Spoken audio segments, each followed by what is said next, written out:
네, 안녕하십니까. 반갑습니다. 원현원TV입니다. 대표이사와 함께하는 성경 이야기 속으로, 자, 오늘은 성경이 말하는 미국이라는 주제를 가지고 여러분들하고 같이 한번 알아보도록 하겠습니다. 자, 성경이 말하는 미국, 최근 들어서 이 미국에 대해서 많은 관심이 집중이 되고 있습니다. 트럼프가 대통령이 되면서 미국과 그리고 이스라엘에 대해서 이제 많은 조명을 받고 있는데요. 과연 성경에서는 미국에 대해서 무엇이라고 말하는가, 이 부분에 대해서, 그리고 예언이 되어 있는 부분에 대해서 여러분들과 함께 공유를 하려고 합니다. 그러나 여기서 지금 말씀을 드릴 거는, 오늘 제가 이제 말씀을 드리는 성경적 이 예언에 대해서 많은 그 교회 신자들이 오해하는 부분들이 많이 계시고요, 잘못 이해하고 계신 분들이 많이 있는 것 같아서 혹시나 이 시간을 통해서 조금이나마 좀 도움이 되는 시간을 좀 가셨으면 좋겠고요. 그리고 오늘 말씀을 드린 성경적인 예언은 종교개혁자들이 밝혀낸 그 진리를 근거로 해서 말씀을 드리려고 합니다. 최근에 많은 이 진리가 이제 모호하게 좀 많이 변질이 된 경우가 사실 많이 있죠, 부분들이. 그래서 교회 안에 들어와서 잘못된 복음을 이제 가르치는 경향이 많이 있는데요. 그러면 저희 개신교가 나오게 된 이유가 뭘까요? 바로 종교개혁이 일어나지 않았습니까? 바로 프로테스탄트라고 하는 것입니다. 대항, 그러니까 그 중세 암흑시대 천주교 카톨릭에서 대항하여 나온 그 개혁을 일으켜서 나온 세력이 종교개혁자이고, 오늘날 이 개신교의 뿌리라고 할 수가 있겠는데, 그 종교개혁자들은 미국에 대해서 어떻게 말을 하고 있는지에 대해서 한번 알아보는 시간을 가져보도록 하겠고요. 제가 일전에도 제가 말씀을 드렸던 대로 저희 성경 연구회에서는 어느 교파와 종단과 상관없이 오로지 성경, 그리고 성경 말씀, 그리고 종교개혁자들이 말하는 그 진리를 바탕으로 그런 근거를 가지고 여러분들한테 말씀을 드리고자 하니까 오해나 그런 오해의 어떤 시선을 가지고 바라보지 않으셨으면 좋겠습니다. 이 시간 진행하기 전에 그 일전에 제가 말씀을 드렸던 그 여러분들 강의를 했던 부분이 있는데요. 세상 역사를 지배하는 하나님과, 그리고 두 번째 미국의 등장과 마지막 때 미국의 역할, 이 영상을 시청하시고 오늘 방송을 시청을 하신다라고 하면 좀 더 훨씬 더 영상에 도움이 되리라고 생각을 합니다. 자, 시작해 보도록 하겠습니다. 그 요한계시록 13장에는요 그 두 짐승에 대해서 얘기가 나오고 있습니다. 첫 번째 짐승과 그리고 두 번째 짐승인데요, 사실 이 짐승에 대한 부분들은 일전에 방송을 했던 미국의 등장과 마지막 때 미국의 역할, 이 부분을 조금 더 여러분들이 강의를 듣고 보시면 도움이 될 겁니다. 왜냐하면 그 시간에 요한계시록 13장에 대한 얘기를 말씀을 드렸기 때문이죠. 오늘은 그 부분들을 좀 강론하고 이어서 여러분들하고 소개를 할 텐데요.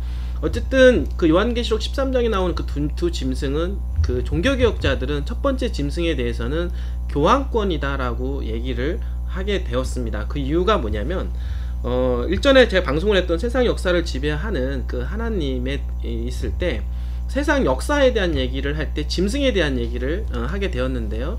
짐승에 대한 얘기를 할 때 모든 짐승의 복합적인 특성을 가지고 있는 세력이 있다 라고 얘기하면서, 그 세력은 종교개혁자들은 교황권을 지목을 하고 있었다라고 하는 것입니다. 그리고 이제는 그 두 번째 짐승으로는 바로 이제 미국을 이제 예언을 하게 되었는데요. 그 이유가 있습니다. 이 부분에 대해서 요한계시록 13장 첫째 짐승이 그 교황권, 둘째 짐승이 미국에 대한 설명이 궁금하신 분은 다시 한번 요한계시록 13장의 두 짐승에 관한 자료를 참고하시고 보시면은 좋을 것 같습니다. 자, 미국이라는 나라는요 교황권의 그 종교적인 핍박 때문에 예배와 양심의 자유를 지키기 위해서 유럽으로부터 그 당시 신세계였던 땅으로 도망가면서 생긴 나라입니다. 그 장면이 성경에서 그 예언되어 있는데 다음과 같습니다. 프랑스 혁명 정부군에 의해서 1798년도에요 첫 번째 그 짐승, 그 교황권이 포로로 잡히는 그 예언의 말씀이 있습니다. 요한계시록 13장 10절에 보면은 사로잡는 자는 사로잡힐 것이요 칼로 죽이는 자는 자기도 마땅히 칼에 죽으리니 성도들의 인내와 믿음이 여기에 있느니라 라고 얘기를 하고 있습니다. 바로 이어서 나오는 말씀이 요한계시록 13장 11절인데요 미국은 1776년도, 그러니까 1798년도 그 교황권이 포로로 잡히는 그 즈음에 해서 그 미국이 그 독립을 한 그 시기가 1776년, 그러니까 거의 비슷한 시간에 미국이라는 나라가 등장을 하게 됩니다. 그래서 성경은 그 이후에 이렇게 말씀을 하는데요. 내가 봄에 또 다른 짐승이 땅에서 올라오니 새끼양같이 두 뿔이 있고 용처럼 말하더라 라고 얘기를 하고 있습니다. 그 새끼양, 그리고 두 뿔, 그리고 용, 이런 뜻은 어떤 의미를 하는 것일까요? 새끼양은 예수 그리스도를 상징을 하게 됩니다. 그러니까 미국이라는 나라는 예수 그리스도를 상징하는 그런 나라로 등장을 하면서 마지막에는 용처럼 말하는, 사탄처럼 말하는 그런 나라가 될 것이다 라고 하는 것을 예언을 하고 있다라고 하는 것입니다. 교황권을 피해 생겨난 미국이 교황권을 다시 지지할 것을 성경은 예언하고 있습니다. 어떻게 그렇게 할 수 있을까요? 용처럼 말하는 미국. 자, 그 이어서 요한계시록 13장 11절 11절은 이렇게 말씀을 하고 있는데요. 내가 봄에 또 다른 짐승이 땅에서 올라오니 새끼양같이 두 뿔이 있고 용처럼 말하더라 라고 얘기하면서 저가 먼저 나온 짐승, 그러니까 첫 번째 짐승, 그 교황권을 얘기하는데요. 모든 권세를 그 앞에서 행하고 땅과 땅에 거하는 자들도 처음 짐승에게 경배하게 하니 곧 죽게 되었던 상처가 나은 자니라 라고 얘기합니다. 그러니까 첫 번째 짐승이 바로 죽게 되었던 상처가 나은 자, 이렇게 얘기할 수가 있겠고, 그런 교황권을 위해서 경배하게끔 하는 세력이 바로 그 두 번째 짐승, 그러니까 새끼양같이 두 뿔이 있고 용처럼 말하는 그 미국을 상징하는 나라라고 할 수가 있겠습니다.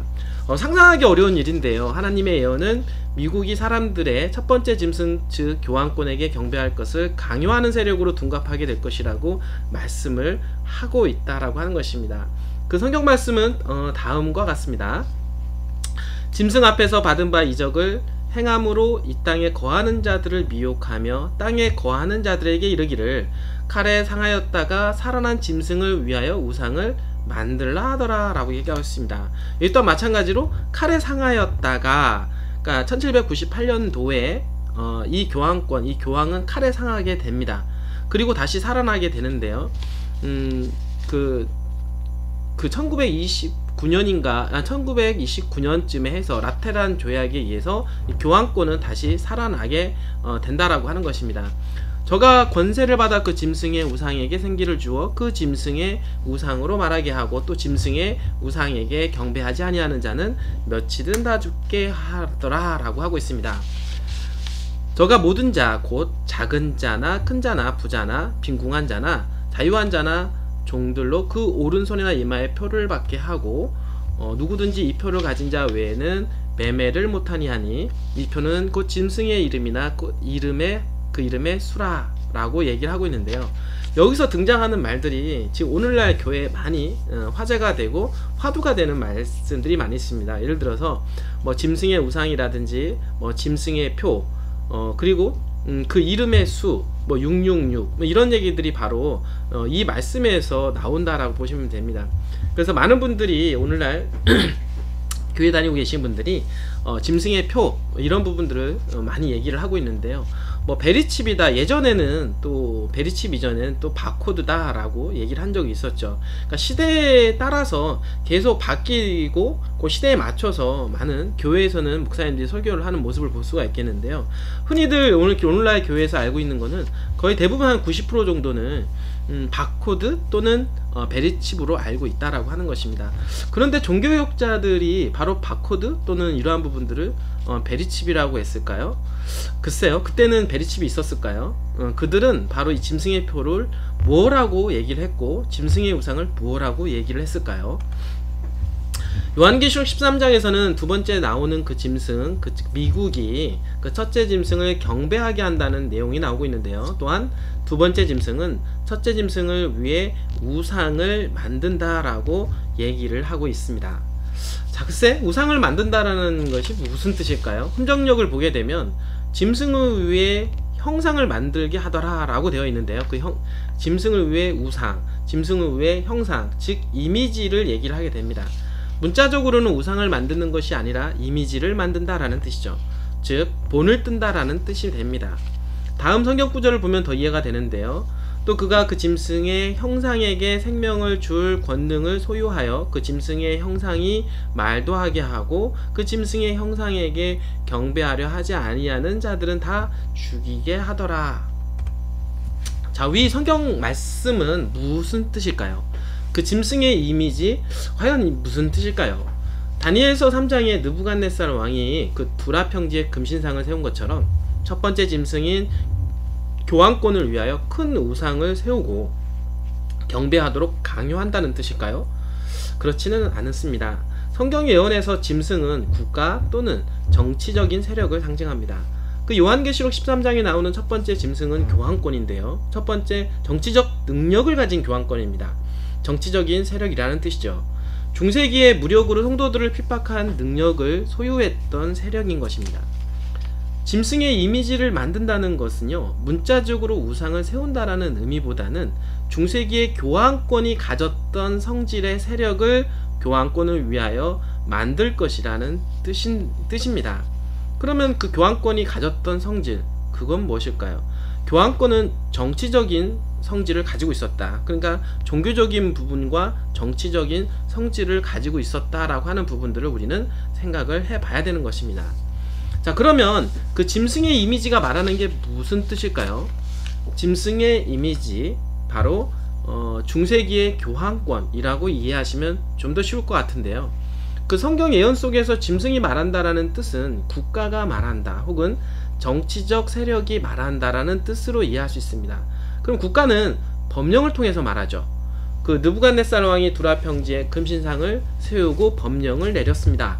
그때 선포하는 자가 크게 외쳐 이르되 오 백성들과 민족들과 언어들아 왕께서 너희에게 명령하시느니라. 너희는 코넷과 피리와 하프와 트럼본과 비파와 줄 달린 타악기와 온갖 음악 소리를 들을 때에 엎드려서 느부갓네살 왕이 세운 금 형상에게 경배하라. 누구든지 엎드려서 경배하지 아니하는 자는 그 즉시 맹렬히 불타는 용광로 가운데 던져지리라 하니. 다니엘서 3장 4절 6절로 말씀입니다. 느부갓네살 왕은 법령을 내려서 그 금신상을 경배하도록 하였죠. 이와 같이 미국은 짐승의 이미지, 즉 중세기 교황권과 같은 성질의 정치 세력, 자, 법령을 내리게 하고 그 법령대로 하지 않는 모든 사람들을 죽이도록 할 것입니다. 자, 성경 말씀 요한계시록에서 짐승의 표를 받는다라는 의미는 그 짐승과 그 이미지에게 경배한다라는 뜻으로 해석하는 것이 바람직할 것입니다. 그리고 종교개혁자들도 그렇게 해석을 했다라고 하는 것입니다. 그런데 왜 그 짐승의 표가 베리칩으로 둔갑이 되었을까요? 참 이상한 일이죠. 자, 요한계시록 13장 15절 16절 말씀 한번 보도록 할 텐데요. 그 짐승의 형상에게 경배하려 하지 아니하는 자들은 다 죽이게 하더라. 그가 모든 자 곧 작은 자나 큰 자나 부유한 자나 가난한 자나 자유로운 자나 매인 자에게 그들의 오른손에나 이마 안에 표를 받게 하고. 자, 요한계시록 14장 9절 누구든지 그 짐승과 그의 형상 즉 이미지에게 경배하고 자기 이마에나 손안에 그의 표를 받으면. 요한계시록 14장 11절 그 짐승과 그 형상에게 경배하는 자들과 그의 이름의 표를 받는 자는 누구든지 밤이나 낮이나 안식을 얻지 못하리라. 요한계시록 20장 4절 그들은 짐승과 그 형상에게 경배하지 아니하고 자기들의 이마 위에나 손안에 짐승의 표를 받지도 아니하는 자들이더라.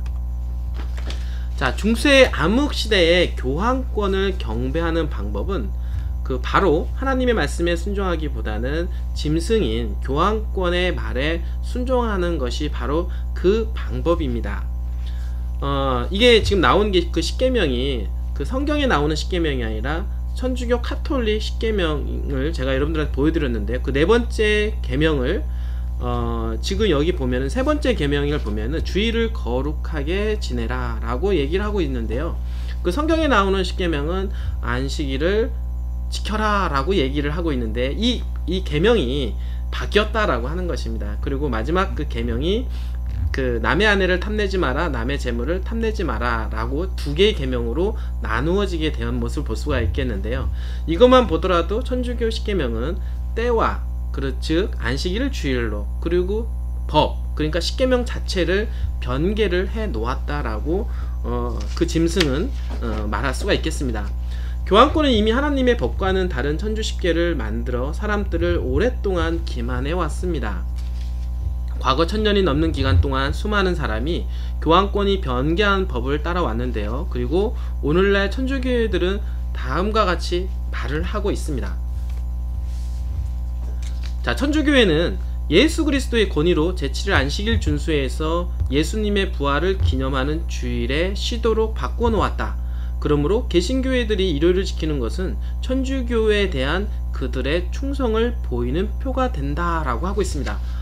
천주교가 그렇게 얘기하고 있다라고 하는 것이죠. 개신교들이 일요일을 지키는 것은 천주교회에 대한 그들의 충성, 이렇게 얘기를 하고 있다라고 하는 것이죠. 자, 두 번째 볼까요? 교회가 가장 획기적이고도 과감한 일을 감행한 것은 제1세기에 있었다. 그것은 거룩한 날 안식일을 토요일에서 일요일로 변경한 일이었다. 성경에 기록된 어떠한 제시를 따라 하는 것이 아니라 단지 교회의 권위를 가지고 한 일이었다. 그러므로 성경만이 유일한 권위라고 인정하는 사람들이 있다면 그들은 안식일을 지키는 사람이 되어 토요일을 거룩하게 지키는 것이 논리적인 일이라고 할 것이다 라고 카톨릭에서 얘기하고 있다라고 하는 것입니다. 놀라운 일 아니겠습니까? 오늘날 주일 성서, 주일을 거룩하게 지키는 것이 기본 아니겠습니까? 그런데 이 주일을 지키는 것은 바로 카톨릭, 그러니까 천주교회가 그들이 개신교가 충성을 하게끔 만드는 표가 되었다라고 하는 것이죠. 오늘 이 방송을 보시는 분들은 깜짝 놀랄 수도 있을 것이고, 아니면은 그냥 옛날 일 아니야? 이렇게 생각을 할 수도 있을 것입니다. 아니면은 안식일? 요즘에 안식일 교회에서 얘기하고 있는데 혹시 이 방송하시는 분이 안식일교 재단에 있으신 분이 아니야? 이렇게 얘기하시는 분들도 있을 것입니다. 그러나 제가 말씀을 드리는 거는 이 말씀은 종교개혁자들도 이렇게 생각을 했다라고 하는 것이죠. 부분들이. 그래서 여러분들은 그 성경적인 어떤 진리를 여러분들께서는 잘 우리가 지금은 마지막 때이기 때문에 잘 봐야 되고 분별해야 된다라고 다시 한번 말씀을 드리도록 하겠습니다. 점점 가면 갈수록 심각해집니다. 한번 봅시다. 물론 우리 천주교회는 날짜를 변경한 것이 우리 교회가 한 일이다라고 주장하는 바이다. 누가 얘기하냐면 천주교회에서 날짜를 변경했다라고 그들이 얘기하고 있는 것입니다. 그 뒤에 한번 볼까요? 그 행동이 바로 천주교의 권한과 종교적인 일들에 대한 권위를 나타내는 표이다. 그러니까 천주교회의 권위를 나타내는 표가 바로 일요일이다 라고 하는 것입니다. 그 일요일은 바로 이제 썬데이입니다. 썬데이는 뭐냐면 태양의 날인 거죠. 그러면 태양의 날은 어떤 말과 또 상관이 있냐면 바알 신하고도 연관성이 있다라고 하는 것입니다. 많은 분들이 아무 개념 없이, 아무 생각 없이 오늘날 일요일에 대해서 주일 성소에 대한 개념을 가지고 계신데요. 이날 지키면 어떻고 저날 지키면 어때? 이런 생각들도 가지고 계시고, 주님께서 부활한 날이니까 당연히 그날로 지켜야지, 이렇게 생각하시는 분들도 많이 있습니다. 분들이. 그러나 성경을 조금 더 연구해 보면은 예수님께서 부활 승천하고 그리고 나서 제자들이 그러면 안식일이 아니라 주일을 지켰을까요? 한번 사도행전을 쭉 한번 보시면은요, 절대 그렇지 않았다라고 하는 것입니다. 제자들도 끝까지 안식일을 지켰습니다. 안식일을 지켰기 때문에 나중에 유대인들도 안식일을 지켰고 그 예수님의 제자들도 안식일을 지켰기 때문에 그래서 핍박을 받게 되었던 것입니다. 그러는 가운데 자연스럽게 콘스탄틴 황제에 의해서 안식일을 일요일로 변개를 시키게 된 거죠. 일부분들이. 그런 어떤 역사적인 배경을 우리는 잘 모르고 있다라고 하는 것입니다.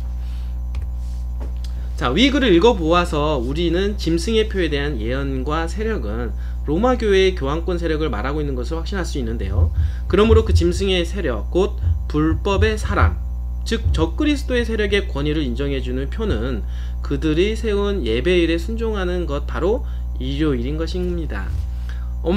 참 놀라운 일 아닙니까? 그러면 나는 일요일날 예배드리고 있는데 이거 적그리스도의 권위를 인정해주는 표라고요? 그러면 저는 잘못하면 지옥 가는 거 아닙니까? 에이, 아니죠. 당신이 이상한 겁니다. 저한테 이런 말을 하고 있을 수도 있습니다. 여러분들, 오늘 제가 말씀을 드리는 이 부분들은 저의 말을 하는 것이 아니라 종교개혁자들이 말을 하는 거고, 그 목숨을 걸면서 진리를 밝혀냈던 그 종교개혁자들, 그분들이 얘기하는 것을 제가 전하는 것 뿐입니다. 짐승의 표를 받는다는 것은 일요일을 지키면서 안식일을 일요일로 바꿀 수 있는 권한이 교황권에게 있다고 인정해 주는 것입니다. 자, 그리고 새끼양 같았던 미국이 용처럼 말하며 이 모든 일들을 행할 것입니다. 미국이 사람들에게 어떤 특정한 방식의 경배를 강요하는 것이 상상이 되시나요? 아마 상상이 가지는 않을 것입니다. 그러나 하나님의 말씀 성경은 미국이 그럴 것이라 라고 예언하고 있는데요. 한번 보겠습니다. 중세기 때 교황권이 국가의 권력을 등에 업고서 막강한 권력을 행했던 것처럼 미국도 그와 닮은 세력을 만들 것입니다. 그게 바로 이미지 아니겠습니까? 짐승의 우상이라고 볼 수가 있겠는데요. 바로 교회와 국가가 연합하여 종교적인 법을 강요할 수 있는데요. 바로 이러한 모습은 교황권을 매우 흡사하게 닮은 모습이 되는 것이죠. 요한계시록은 미국이 짐승의 표를 강요하게 될 것을 분명한 단어로 말하고 있는데요. 이 말의 의미는 어떤 의미일까요? 미국에 의해 거짓된 안식일을 세워진다라는 말씀입니다. 미국은 일요일 예배를 강요하는 세력이 될 것입니다. 일요일을 준수하는 것은 하나님의 계명을 무시하고 교황권의 권위에 충성을 다한다라고 하는 증표가 되는 것입니다. 미국은 건국 당시만 해도 카톨릭의 영향은 거의 찾아볼 수 없었고 종교의 자유를 위해 국가와 분리되어 있었는데요. 그러면 세월이 흐르면서 미국이 어떻게 변질되었을까요? 오늘날 미국의 국회의원과 대통령 출마자들은 크리스천 콜리션이라고 불리는 기독교 정치단체가 각 교파의 교회들을 통하여 국민에게 미치는 막강한 영향력을 이용하려고 애쓰고 있는데요. 1994년 국회의원 선거에서 크리스천 콜리션이 지원했던 거의 모든 의원이 상하원 선거에서 낙승을 거두었던 사실이 신문과 방송에서 크게 보도되었습니다. 자, 이처럼 카톨릭 교회와 개신교회의 종교단체들이 정치에 미치는 영향력이 날로 증가하고 있는 이 모습은 미국의 변신에 대한 요한계시록의 예언의 성취가 지금 현재 이루어지고 있음을 말해주고 있는 것입니다.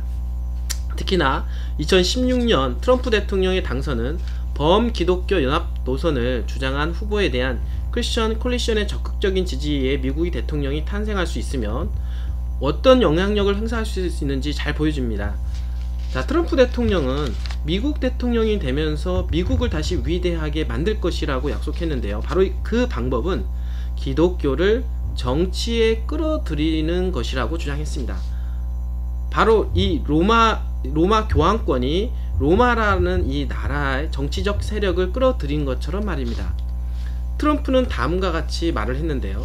나의 정권은 천주교들과 함께 서서 그리스도인으로서 그리고 미국인으로서 우리가 공유하는 가치관을 추구할 것입니다 라고 얘기하고 있습니다. 참 대단한 일 아닙니까? 천주교의 박해를 벗어나서 이 신대륙 미국으로 온 이 나라가 천주교들과 함께 선다니요. 왜냐하면 여기 미국에서는 우리 정부가 아닌 하나님을 섬기기 때문입니다. 그리고 물론 우리는 다시 미국을 위대하게 만들 것입니다. 하나님을 섬긴다라는 명분 아래 천주교와 이 개신교가 연합하고 있다라고 하는 그런 말로 들리네요. 자, 트럼프는 이렇게 말했습니다. 저는 성실한 기독교인이며 복음주의파를 이끌고 있습니다. 제가 여러분에게 한 가지 말씀드리겠습니다. 기독교가 이 나라에 사라져가고 있습니다. 부서지고 있습니다. 그리고 저는 일이 일어나도록 가만히 있지 않을 것입니다. 저는 기독교가 더 강력한 영향력을 행사하길 원한다고 했습니다. 우린 존슨 수정법을 폐지할 것입니다. 공화당에 대한 민주주의와 공화당에 대한 권력을 생각해 보십시오. 그 권력의 힘은 굉장합니다.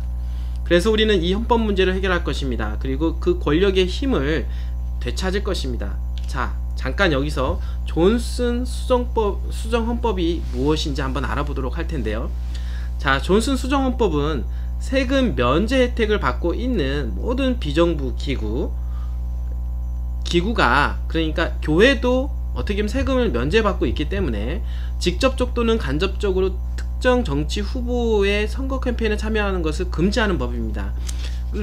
그러니까 세금 혜택 받고 있는 모든 단체는 정치에 관여하지 말라라고 하는 법이 바로 존슨 수정헌법이라는 것이죠. 그 비정부 기구에서는 기독교 교회는 물론 다른 종교단체, 자선기관, 아마추어 스포츠 증진단체, 공공안전 관련 단체, 아동 및 동물학대 방지 단체 등 다양한 단체들이 포함되는 것입니다. 그러니까 존슨 수정헌법을 폐지하게 된다라고 하면 기독교가 정치적으로 야합할 수가 있는 기회를 열어주게 된다라고 하는 것입니다. 기독교가 정치적으로 더 강력한 영향력을 행사하길 원한다라는 트럼프의 발언은 요한계시록 13장 5절이 예언한 짐승의 우상, 즉 종교와 국가가 연합하는 이런 뜻을 얘기를 할 수가 있겠는데요. 그러니까 이런 형상에 생기를 주어야 한다는 주장과 동일하다는 사실을 우리는 깨달아야 한다는 것입니다. 그리고 짐승의 우상이 생기를 받게 되면 정치와 교회가 연합된 체제가 힘을 발휘하며 정치에 강력한 영향을 행사하게 되면 필연적으로 종교적인 법을 제정하게 되는 것입니다. 중세 암흑시대에 종교법이 있었던 것처럼 말입니다. 종교재판을 했었던 것처럼 미국이 똑같이 예전에 중세 암흑시대에서 교황권이 누렸던 그 권력을 미국이 누리려고 하고 있다라고 하는 것입니다. 트럼프 대통령이 선거 유세를 하며 말했듯이 미국의 주요한 교회들과 천주교회가 하나로 뭉치면 민주당과 공화당보다도 더 강력한 힘을 발휘하게 되는 것입니다. 종교의 영향력이 강해지면 오늘날 미국 남부에서 일요일에 상점문을 열지 못하게 하는 법이 구체화되는 움직임과 조지아주 같은 곳에서 일요일에 술을 팔지 못하는 법이 있는 일들이 미국 전 지역과 전 세계적으로 퍼지게 된다라고 하는 것입니다. 지금까지 미국의 대법원은 일요일에 휴업해야 한다라는 법령이 합법적이고 공정한 법이라는 견해를 나타내 왔는데요. 이러한 대법원의 견해는 모든 주에서 일요일 휴업령을 제정할 수 있는 문호를 열어놓는 것입니다. 물론 이러한 견해는 개인적인 자유가 국가에 의해서 침해당하게 되는 것을 인정해주는 것이지만 대다수의 국민과 국가의 유익을 위해서는 소수가 양보해야 한다는 논리로서 일요일 휴업령이 제정될 수 있는 것입니다. 더욱이 도덕과 범죄가 날로 악해져가는 현 상태에서 일요일 휴업령은 청소년과 국민의 발걸음을 교회로 옮길 수 있게 만드는 좋은 방법이라고 생각하게 될 것이며, 이 법령은 처음에는 매우 유연하고 탄력성 있게 시행될 것이지만 점차 강력한 성격을 드러낼 것입니다. 자, 이야기를 들은 사람들은 이것이 나와 무슨 상관이 있나라고 질문할 수도 있습니다.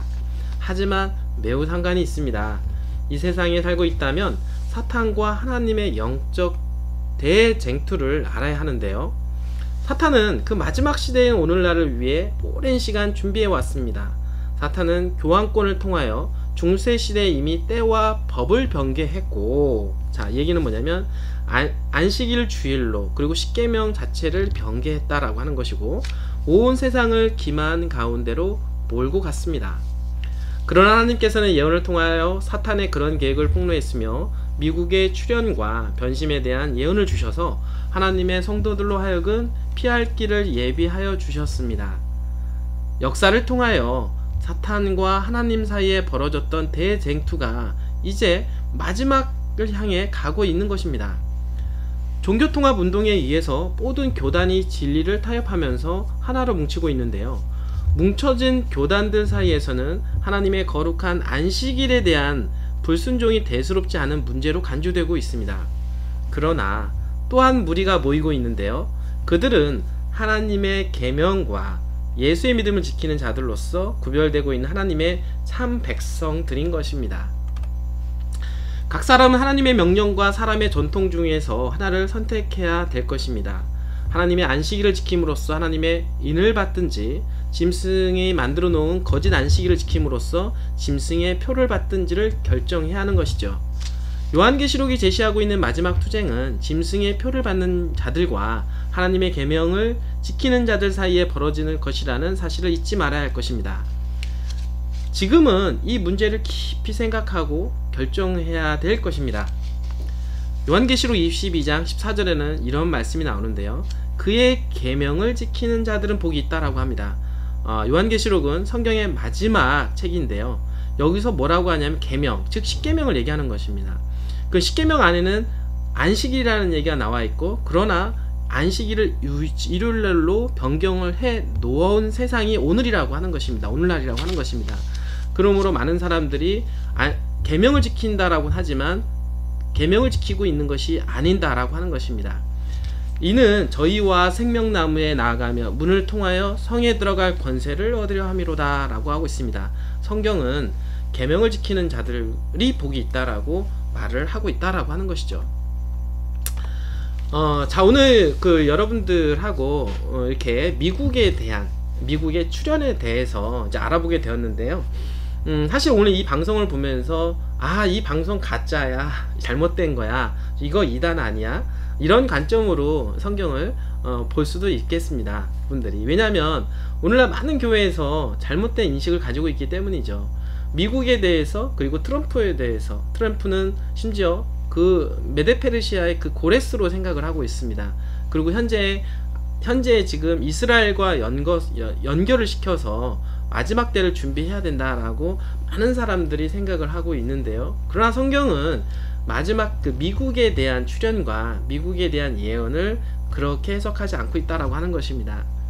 어떻게 해석하냐면 짐승의 우상을 세워주고 짐승의 표를 받게 할 것이다. 바로 예배에 관련된 부분인데요. 잘못된 예배를 선택하게끔 유도를 하고 있는 세력이 바로 미국이 될 것이다 라고 성경은 얘기를 하고 있는 것입니다. 마지막 때로 가면 갈수록 이 안식일과 그리고 짐승이 바꿔놓은, 교환권 세력이 바꿔놓은 일요일, 여러분들께서는 두 개 중에 하나를 선택해야 되는 시점이 될 것입니다.